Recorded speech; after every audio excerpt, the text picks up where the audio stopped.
சிற்றம்பலம். சைவத்தின் மேல் சமயம் வேறு இல்லை, அதில் சார் சிவமாம் தெய்வத்தின் மேல் தெய்வம் இல்லனும் நான்மறை செம்பொருள் வாய்மை வைத்த சித்திரு தேவாரமும் திருவாசகமும் உய்வை தரச் செய்த நால்வர் பொற்றாழியம் எம் உயிர்த்துணையே. ஆறாம் திருமுறை. பண் திருத்தாண்டகம். தலம் திருச்சோற்றுத்துறை. பதிகை எண் 44. இது திரு நாவுக்கரசர் அருளி செய்த தேவாரம். இப்போ தான் நம்மளுடைய பதிவை முதல் முறையாக பார்க்குறீங்கன்னா லைக் பண்ணுங்கள், ஷேர் பண்ணுங்கள், சப்ஸ்கிரைப் பண்ணுங்கள், ஆல் பெல் பட்டனை கிளிக் பண்ணுங்கள், ஸ்கிப் பண்ணாமல் பாருங்கள். இது தேவாரம், திருவாசகம், திருப்புகழ் இப்படியெல்லாம் இருக்குதா எங்களுக்கு தெரியாதுன்னு சொல்கிறவங்களுக்கும் போய் சேரணும்னு போடுற பதிவு. இதையெல்லாம் தெரிஞ்சவங்க வந்து பார்த்து குறை கூற வேணாம்.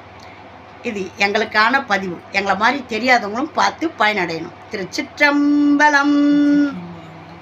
மூத்தவனாய் உலகுக்கு முந்தினானே, முறைமையால் எல்லாம் படைக்கின்றானே, ஏத்து அவனாய் ஏழுலகும் ஆயினானே, இன்பனாய் துன்பம் கலைக்கின்றானே, காத்தவனாய் எல்லாம் தான் காண்கின்றானே, கடுவினையன் தீவினையை கண்டு போக தீர்த்தவனே திருச்சோற்றுத்துறை உளானே, திகழ் ஒளியே சிவனே உன் அபயம் நானே. மூத்தவனாய் உலகுக்கு முந்தினானே, முறைமையால் எல்லாம் படைக்கின்றானே, ஏத்து அவனாய் ஏழு உலகும் ஆயினானே. பாருங்க, மூத்தவனாய் இந்த உலகுக்கு அவர்தான். அவர் எங்கே பிறந்தார், எங்கே வளர்ந்தார், எப்படி இருந்தார், எந்த தாயுடைய கருவிலையும் இல்லாதவர் தான் தோன்றி மூத்தவனாய் உலகுக்கு முந்தினானே. பிறந்தான்னு சொன்னாரா? முந்தினானே.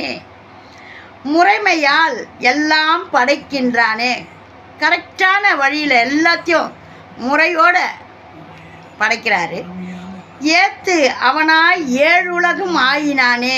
எல்லாம் அவர் தான். ஏழு உலகையும் ஆண்டு கட்டி காக்கிற எம்பெருமான் சிவபெருமான் தான். இன்பனாய் துன்பம் கலைக்கின்றானே.